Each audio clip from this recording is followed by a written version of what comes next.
Walter's Sports Bar has been recognized by many local publications as one of the best sports bars in Washington, D.C., located across the street from Nationals Park and open year-round. Hey, it's Ryan Reynolds here from Mint Mobile. Now, I was looking for fun ways to tell you that Mint's offer of unlimited premium wireless for $15 a month is back. So I thought it would be fun if we made $15 bills. But it turns out that's very illegal. So there goes my big idea for the commercial. Give it a try at mintmobile.com/switch. Upfront payment of $45 for 3 months, $90 for 6 months, or $180 for 12-month plan required. $15 per month equivalent. Taxes and fees extra. Initial plan term only. Greater than 50 gigabytes may slow when network is busy. See terms. On the under $3 menu at McDonald's, a McChicken is $1.50. Because when you're craving a McChicken, you deserve a McChicken. And now that McChicken is just $1.50 with McValue. Limited time only. Prices and participation may vary. Prices may be higher for delivery. Now the kick and Brad's pitch. Breaking ball, line center field. Toward right center. It's down for the base hit. This is going to tie the game. Scoring from third is Mead. In from second is Chaparro.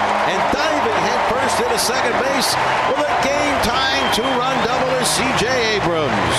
The Nats get the clutch hit they've been missing. It's the Nationals 2 and the Diamondbacks 2 here with 1 out of the bottom of the third inning. Here's the pitch. Swing and a drive hit well to deep right center field. Carroll going back, warning track wall, looking up. It is gone. Goodbye. Bang. Zoom goes C.J. Abrams with his 25th home run of the year. A new career high. 3 runs batted in, now with 79 of the year. And the Nationals now lead by 3. It's Washington 5 and Arizona 2. Arenado taps home plate. Stance just a hair open. Stands almost straight up in the box. Here's the pitch. Swinging a ground ball to third. Mead backhands has it. He plants. He throws. In plenty of time. And a Curly W's in the books. Clayton Beater notches his 9th save of the year for Foster Griffin, who improves to 12-2. And when Foster Griffin has been on the mound, it has pretty much been win day. The Nats have now won 17 of the 21 games he has started this year. The Nationals out of the dugout. The high fives, the hand slaps, the fist bumps. A Curly W's in the books. The series is even, a win apiece. And our final score, the Washington Nationals 5, the Arizona Diamondbacks 3. And welcome to Nats Chat. I'm Al Galdi, host of the Al Galdi podcast. I'm joined by Washington Nationals insider Mark Zuckerman of NatsJournal.com. He's at Nationals Park. Did we on Saturday have the final outing for starting pitcher Foster Griffin as a Nat at Nationals Park, or maybe as a Nat period? His outing came just 9 days before the 2026 MLB trade deadline, which is on Monday, August 3rd at 6 p.m. Eastern. Also, this outing came just hours after a piece by MLB insider Joel Sherman of the New York Post came out. The piece came out on Saturday morning, said that, quote, extension talks fizzled quickly, end quote, between Griffin and the Nats. But this Foster Griffin outing on Saturday did come in a win, a big win, maybe the Nats' biggest win in MLB's 2026 regular season so far, a 5-3 win over the Arizona Diamondbacks at Nationals Park on Saturday in Game 2 of a 3-game series. The win snapped the Diamondbacks' 4-game winning streak. The Nats now are back above 500, 53-52. Run differential of plus 27. Diamondbacks now 55-50. Run differential of 0. Yes, the Diamondbacks are 5 games above 500 despite a run differential of 0. And the Nats now are back to being just 2 games behind the Diamondbacks for the National League's 3rd of 3 wildcard spots. Good to have you with us. We, via this podcast, offer shout-outs, some messages that you write and we read, $25 each. Think of a shout-out like a message on the scoreboard at Nationals Park. Email us for more info, natschatpodcast@gmail.com. So Foster Griffin was not at his best, but still was good. The Nats bullpen was terrific. Shortstop C.J. Abrams remains on fire. And outfielder Dylan Cruz all of a sudden is Ted Williams when it comes to drawing walks. You know, you think about what a loss on Saturday would have meant. Loss on Saturday in a Foster Griffin game to lose each of the first 2 games in this series and fall 4 games behind the Diamondbacks would not have been good. Would have been quite bad, in fact. But Mark, the Nats instead got the win and can win the series with a win on Sunday afternoon. Big win on Saturday.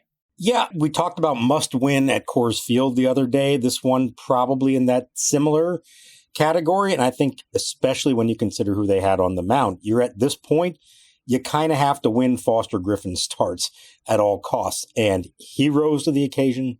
CJ Abrams rose to the occasion. What I liked about this was that you had two of the team's three all-stars in something that's close to a must-win game, stepped up and did what they needed to do to put their team in a position to win. And it took some other guys finishing it out and everything else, but you want your stars to rise to the occasion in the most important games, and they got that from both Griffin and Abrams in this one. You can always email us, natschatpodcast@gmail.com. We got this email from the great Larry Cohen. Writes Larry, I find this Foster Griffin issue interesting. I believe the Nats should re-sign him now. If they cannot or will not do that, the likelihood of them signing him as a free agent appears very low. In that case, I am in favor of trading him. His value cannot go much higher than it is right now, and teams truly in contention could really use a good left-hander. We get nothing if he just leaves as a free agent. I really hope if they do not re-sign him, it is because he wanted to test free agency and not that Paul Taboni was not given the ability to re-sign Griffin. Thank you for the email, Larry. You know, man, it is so odd right now watching Foster Griffin pitch because we don't know if we're watching the end of his tenure as a Nat. We don't know if this is just the beginning and he's going to be here for years to come. We don't know if maybe, we get the middle ground of he's here the rest of the season and then he departs via free agency this coming offseason. It's hard to know how to feel right now watching him do what he does, but he continues to be so good. He continues to perform at a high level. He was not at his best on Saturday, that is true, but still, he is good, start in, start out, and you really have an appreciation for what he has given this team this season. It has been remarkable. It has, and I think you got a little glimpse of that at the end there as you walked off the mound. The crowd gave him a nice ovation. What was funny is in talking to him, he was upset at himself. He wanted to get through that seventh inning. He didn't like the way that he performed against those last couple batters. So he was in a bad mood as he came off the mound. And yes, he heard the crowd and he appreciates all that. In that specific moment, he's kind of down on himself. But I think a lot of those fans, savvy fans, know the situation. It may be the last time they saw him pitch here in a Nationals uniform, but it doesn't have to be. And you mentioned that report by Joel Sherman about contract extension talks not really going anywhere. I don't know what to make of that. I'm not sure I really expected that there would be real extensive talks there because it's a complicated thing to do from both the team side and especially his side. You're this close to being a free agent for what's really going to be the one time in your career that you have the ability to cash in like that. So does he have the motivation to agree to a deal right now?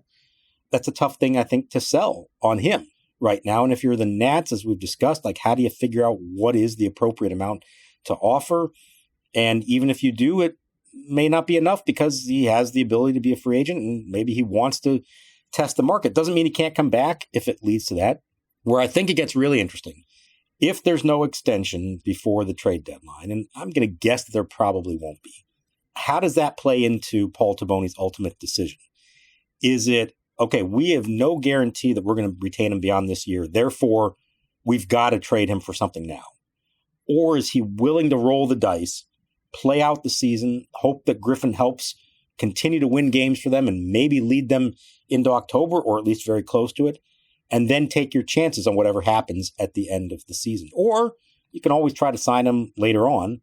I think it would still be unlikely, but you do have that ability. So is Taboni's philosophy, well, I need to know one way or the other come August 3rd, is he with us next year or not? And if he's not, therefore, I feel like I have to do something to make sure we don't just lose him altogether.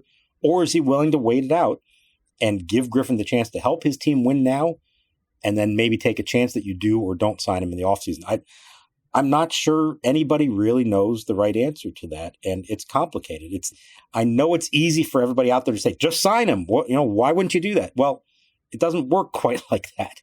You have to make him an offer that he sees as so valuable to him that it's not worth going to free agency for what's going to be, as I said, the one time in his career he's ever going to be in this position.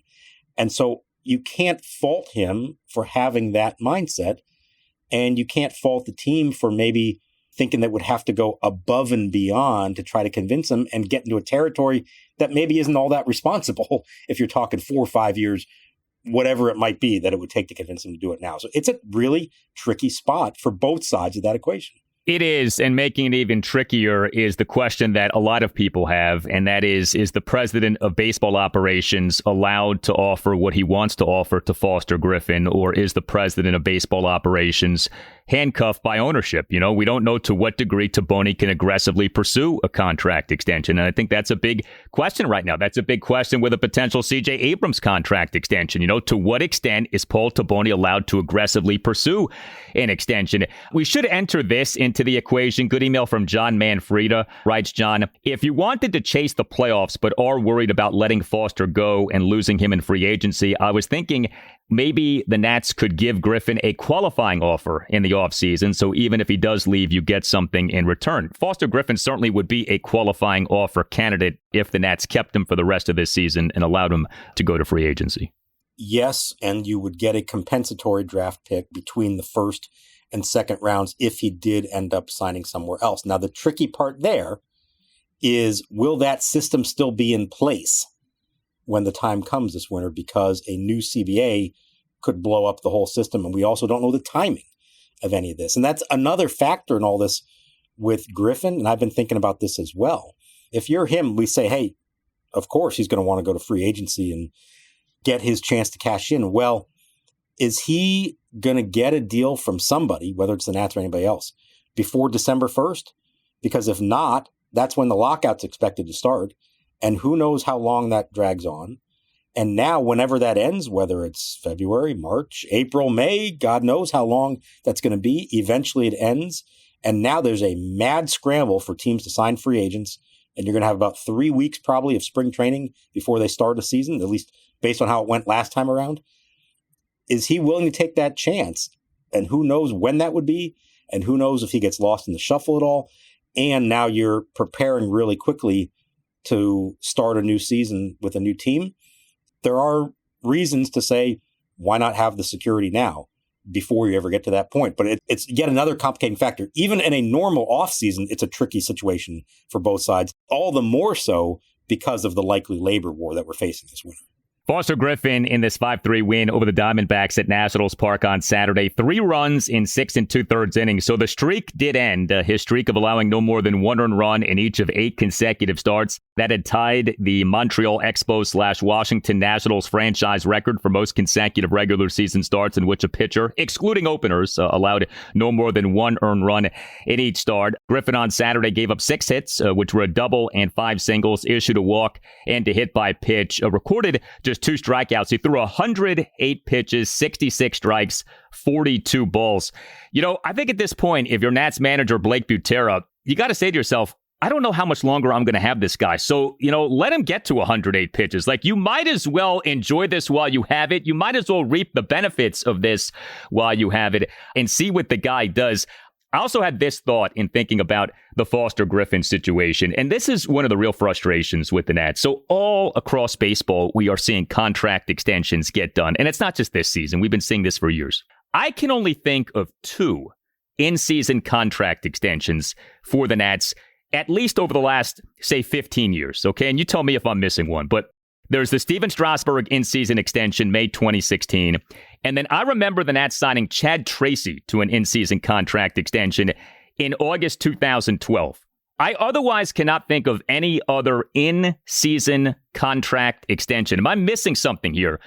And even if I am, you know, the point would be there have not been many with this team. This team does not do the in-season contract extension. I'm not talking about re-signing your own free agents. I'm not even talking about what happened with Alcides Escobar a few years ago. People may remember this. The Nats re-signed him like just a few days after the end of the 2021 season. I'm talking about in-season. The regular season is happening, and the Nats sign a player already under contract at the major league level to a contract extension. This is just not something that this franchise has done with any kind of regularity. Yeah, I think, and it's ironic because he's here now for the Diamondbacks, Ildemaro Vargas, it was like the final week of the season that maybe they did work out a deal with him to come back next year, although I think that was still just like avoiding arbitration. I don't think he was going to be a free agent. One of Ryan Zimmerman's extensions along the way was done in season. I think it was still early in the season. Going way back, and this goes so far back that it wasn't even Mike Rizzo was the GM. Jim Bowden was the GM. And these were a couple of ill-fated ones of these. In 2007, Dimitri Young and Ronnie Belliard, who were brought in on minor league deals, and Dimitri Young became an all-star, and Belliard was a solid player for them. Rather than trade either of them, they signed both of them to 2-year extensions. It did not go well. Neither one was ever the same again. So, I mean, that's what we're talking about. You got to go that far back, and they weren't even good decisions on good players. So you are right that this is not a position that they have been in or been able to get done very regularly. Griffin, as we've described, is such a unique case. It doesn't really match up with hardly any other that they've ever been in. I just want to say this about this particular start for him. It wasn't his best. And, he gave up the more than the one run. This to me, though, was like one of his most important starts. He gets through the third inning and he's already at 61 pitches, having given up the 2 runs and given them the lead. His teammates come right back and score 4 runs in the bottom of the third. And now you're thinking, okay, well, maybe we can get him through 5, and maybe if we're lucky, he gets into the 6th inning. And he ends up retiring the next 9 batters he faced, goes 4th inning, 5th inning, 6th inning, perfect, and did all that on 33 pitches. And so he got through the 6th, and he's still only at 94, and that allowed him to go back for the 7th. And I know he didn't finish the 7th, but he got up to 108 pitches, and I had the same thought as you. Let him go. You're not as worried about what happens to his arm. I mean, obviously you don't want him to blow out before the trade deadline. That'd be a disaster. But if ever there's a time to let a guy go, this was it. And Butera was perfectly willing to do that. It just finally got to the point they couldn't extend any further. But what he did to kind of turn what could have been just an okay start and actually turn it into a good quality start where he made it 2 outs in the 7th inning, I think that was really important, even though maybe it wasn't his best performance in terms of the bottom line. What he did to kind of flip that switch after the 3rd inning, I think was critical and shows you that this guy knows how to pitch and how to make adjustments along the way.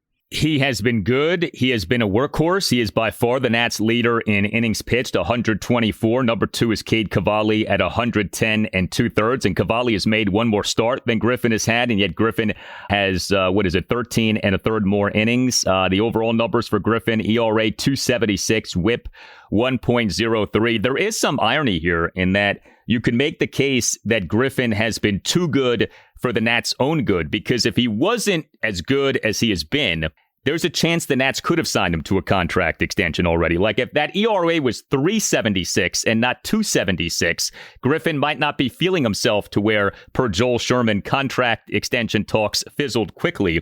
But because Griffin is doing so well, how do you not take this to the open market from his perspective? I get it. And, the thing, too, about the Sherman report, of course, is we don't know who offered what, who asked for what. So maybe the Nats came in way too low. Maybe Griffin's asking price is way too high. We don't know if either side is being unreasonable. All we know is that extension talks fizzled quickly per Sherman. And, if you're a Nats fan, I don't think that that's what you wanted to read, but that's what Sherman put out there. It's not what you wanted to read, but I can't say I'm surprised, given all the factors that we've just put out there. It's hard. It's easy on the outside to say, just get a guy signed, just do it. It's really a lot harder than that. There are so many factors at play. And as I said, I think in his case, this is even more complicated than the typical player who might be in this kind of situation. 1 year, $5.5 million contract. You talk about production for dollar. How many free agent signings have been more productive than Foster Griffin in terms of free agent signings from this past MLB offseason? Just a tremendous season that he's having. Imagine buying your kid a toy only to find the batteries aren't included, or buying furniture but missing the tools to build it. Frustrating, right? Now imagine the exact same feeling, but you're paying way more. That is what buying business software usually feels like. Fragmented, disconnected, and incredibly expensive. Odoo completely changes that. Odoo is a complete, fully integrated business suite where all your apps actually talk to each other. We're talking automated lead routing for your sales team, seamless AI integration, and intuitive point-and-click website builder. It's everything your business needs to scale, saving you time, headaches, and money. Stop piecing your software together. Go to odoo.com. That's ODOO.com to learn more. On the under $3 menu at McDonald's, a McChicken is $2. Because when you're craving a McChicken, you deserve a McChicken. And now that McChicken is just $2 with McValue. Limited time only. Prices and participation may vary. Prices may be higher for delivery. When she said I don't dance now, I make money moves, that was a mission statement for a whole new generation. Respect, but that's not the Mount Rushmore. Listen, cash rules everything around me. When that line dropped, it changed the whole hustle. The greatest tracks are never finished. They're just debated forever. Introducing the Sprite Living Track List. 50 tracks that shape the culture from 6 decades of hip-hop. Scan the QR code on a Sprite or Sprite Zero Sugar to see the full breakdown. Obey your thirst. Sprite. Swing and a line drive to the right field line by Daylen Lile. It's down and fair and rolling into the corner. Cruz around third, he scores. Rounding third, Young coming home. Heading for third is Lile. No play there. He dives in with a triple. Daylen Lile brings them both home. A triple into the right field corner. His 5th 3-base hit of the year. RBIs 50 and 51. And the Nationals take the lead here in the bottom of the 3rd inning. 4 runs home. They lead it 4-2. Well, don't look now, but the Nats relief pitching over these last 2 series, at least so far when you look at this Diamondback series, doing a good job, showing the kind of improvement we have been begging for. 3 Nats relievers in this 5-3 win over the Arizona Diamondbacks at Nationals Park on Saturday, combining for 2 1/3 perfect innings. Have the Nats found something in Eddie Jean? 1 1/3 perfect innings on just 16 pitches. Clayton Beeter, a perfect top of the 9th on just 9 pitches. So 2 1/3 perfect innings from Jean and Beeter on a combined 25 pitches in this game. Outstanding work by Jean and Beeter. No drama whatsoever, and how nice was that for a change, especially in a home game, which, as we've seen and discussed, has hardly ever been the case at all. I'll tell you what, Eddie Jean, it's only a few games, so you don't want to get too worked up by it, but he has that it factor, I think. You look at him, you watch him pitch, you see his demeanor. He seems like a guy who should be good at getting big outs late in games. He doesn't seem fazed by these moments. He's got great stuff. The command so far has been good as well. It makes you wonder, when they did call him up for that one game and then sent him right back down, and that meant they had to wait 15 days to call him back, and think about the games they lost in the interim. Who knows if he would have made a difference or not? But boy, you wonder if that backfired, if they should have just kept him up here, recognizing that, yeah, they probably needed a fresh arm the next day, but was that worth losing him for the next 2 weeks by sending him down? He may very well end up being a really big part of this moving forward. And Beeter, I know there's been, the game against the Yankees didn't work out. I know he gave the home run to Hunter Goodman in Colorado, but as we discussed, that was not a bad pitch at all. I give him credit. I think he is showing that he's pretty good at just brushing off whatever happened the last time and just coming back. And it doesn't mean he's always going to get the job done. Doesn't mean he's always going to be successful. But I really haven't seen a carryover effect from him where bad outings, blown saves lead to more of them. And that's a really important quality to have if you're going to be a late inning reliever in the big leagues. There isn't much in life about which you can be entirely sure, but given how good this Nats offense has been, and given that the Nats in their 3-2 loss on Friday evening scored just the 2 runs, you felt pretty sure the Nats in this game would do well offensively, and the Nats in this game did do well offensively, and actually should have scored even more than 5 runs. The Nats for the game, 5 runs, 9 hits, which were a home run, a triple, 3 doubles, and 4 singles, 7 walks.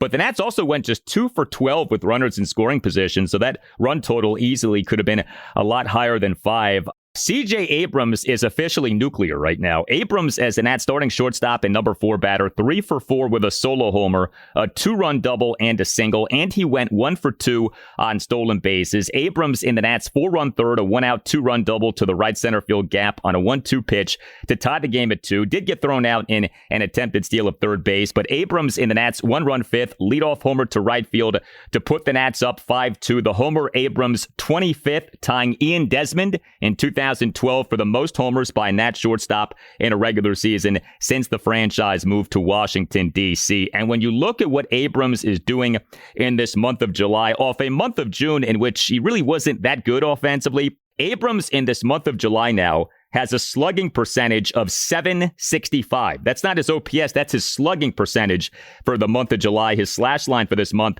.382 batting average, .408 on base, .765 slugging. You know, you talk about a post-All-Star break slump for C.J. Abrams. We are not seeing that. He is killing it so far this month. And it's such a nice thing to see. If you know the history of C.J. Abrams in the second half of the season, this has not been the norm. And so that's been a wonderful development to have from his standpoint. There is both an explosiveness to what he's doing and also a consistency to it. And what really stands out to me, look, the home runs are great. Everything he's doing is fantastic. But right now, and I feel like it's been this way basically all year long, if you've got second and third, one out, and you need somebody to come through and drive those runners in, who are you trusting most right now? It's not James Wood. It's C.J. Abrams, who is the guy who delivers for you. It's the reason he leads the majors now with 79 RBI on the season. He's batting about .340 and slugging over .600 with runners in scoring position. He has done a tremendous job of stepping up in those big moments and being able to treat them like they're any other moment and deliver. They needed that one from him in the third inning. You just fell behind 2-0. You went 0-for with runners in scoring position the night before. We know the importance of this game, and he came through with the 2-run double. Again, the home run later is great. The single's great. Stolen bases, you name it. He's doing it all. But to me, what really stands out about C.J. Abrams this year is in the biggest moments when he's come up with a chance to make a difference in games, he has come through on a far more regular basis than anybody else on this team.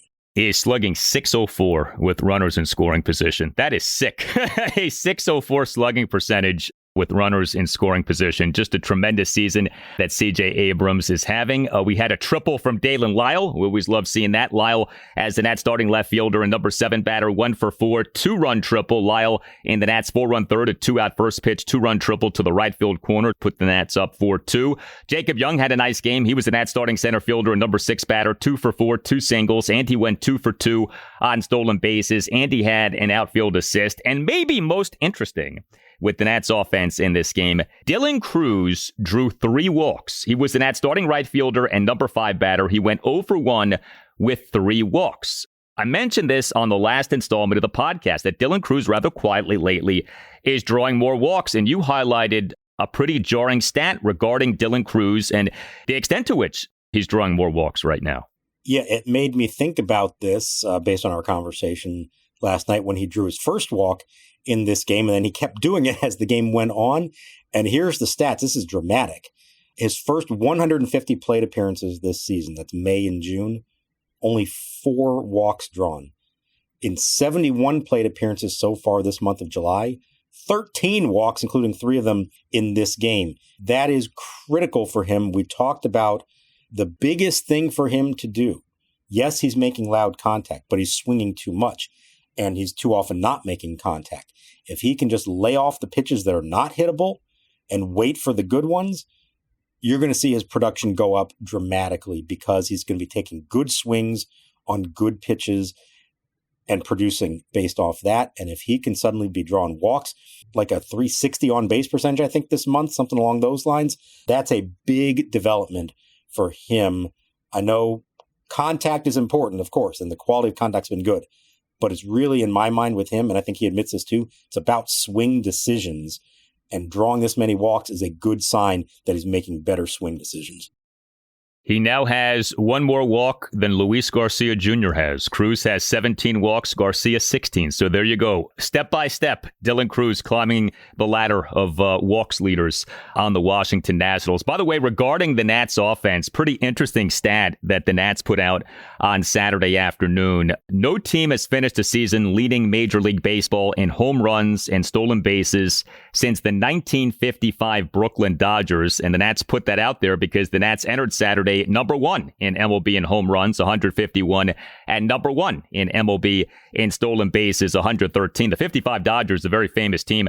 But wouldn't that be wild if the Nats led the majors in both homers and stolen bases? You don't see those two things go together often these days. No, not at all. And what's funny is, like, coming into the year, if you said the Nats might lead the league in stolen bases, you'd say, yeah, I could see that. We know the speed they have up and down the lineup. But if you said the Nats are going to lead the league in home runs, based on what we had seen the last few years, no chance. Not at all. So the fact they've been able to add power to what they were already doing without sacrificing the speed and their ability to make things happen on the bases, that's like the best of both worlds. And that's how you get the most productive lineup in baseball, when you have the combination of power and speed. In the year 2026, doesn't get a whole lot better than that. Oh, outstanding. So Game 3 for the Nats against the Diamondbacks at Nationals Park Sunday afternoon, 1:35. Miles Mikolas is listed as the Nats' probable starting pitcher, but as we know, there is that potential for the Nats to use an opener. And look, a series win in this series would be terrific. You could at least exit the series having gained ground on the Diamondbacks in the wild card race. A lot of the teams bunched in tight with the Nats in the wild card race lately, not doing so well. So it would be nice to see the Nats gain some ground, make some hay as these other teams are doing poorly. 100%. One of the reasons that Friday's loss was so tough is that everybody else they're chasing lost on the same day. That's not going to happen very often. We've discussed how it's not just about how many games back they are, but how many teams they still have to leapfrog. Any chance you get to overtake any of them is a big deal, and you get a series against the team that you are, that currently leads the spot. And I'll tell you why it's also a big game on Sunday. At the moment, if they lose Sunday, then they tie the season series with the Diamondbacks 3-3. If they win the season series. And for those forgiven if you don't know this because you haven't had to worry about these things in quite a while, there are no more tiebreaker games in baseball. If at the end of the season, two teams have the same record in the standings, they go head to head how they did during the season to break the tie. There's no game 163 anymore. And so any chance they have of winning a season series against the teams that they're in theory going to be going up against right down to the wire in this wild card race, that matters. And that puts some added emphasis, I think, on Sunday's game. You could end this not just winning this 3-game weekend series, but winning the season series from the Diamondbacks. That could come in real handy come the end of the season. Yeah, that would be big for sure. You tell us what you think. Hit us up on X at Nats_chat. You can hit us up on Blue Sky at Nats Chat Podcast. As mentioned, you can email us natschatpodcast@gmail.com. You can check out our website too, natschatpodcast.com, at which you can purchase a Nats Chat Podcast t-shirt. Nats Chat is on the radio Sunday morning 9 to 10 on ESPN Richmond, which is 106.1 FM in the Richmond, Virginia area, and Sunday morning 9 to 10 on ESPN Radio 94.1 in the Virginia Beach area. All Nationals radio highlights on Nats Chat, courtesy of 106.7 The Fan. For Mark Zuckerman, I'm Al Galdi. Thank you for listening, and we'll talk to you next time on the Nats Chat Podcast. Elston Howard sends a grounder to Pee Wee Reese. And these Dodgers at last are world champions.